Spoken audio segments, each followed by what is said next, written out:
Алманбек Шыкмамбатовдун айтканына жооп берейин деп атам.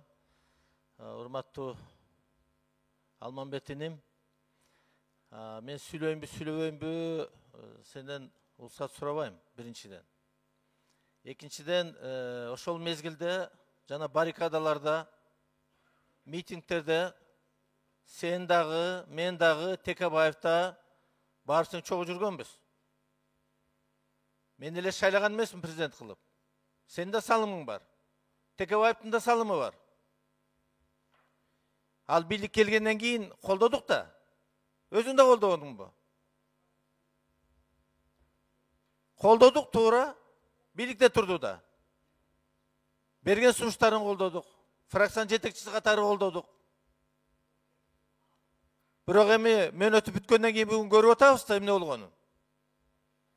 Эми азыр мына урматтуу мага чейин коллега сүйлөп атат, жаткан эмени тепкилеп. Ал жатып алып бизди тепкилеп атат кайта. Жөн жатпай. Жата берсе эчим тийиш керек эмес. Бүгүн ошо камалган балдардын убалына калып атат.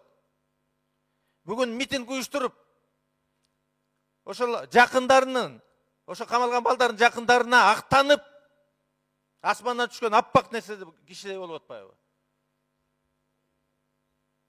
Угуп отурсаң, такыр эч бир асмандан жаңы түшкөн кишидей да.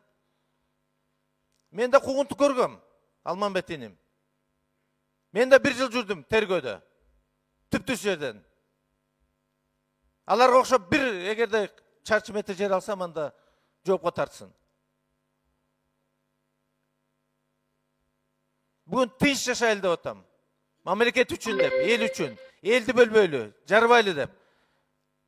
Мына ушунда маселе.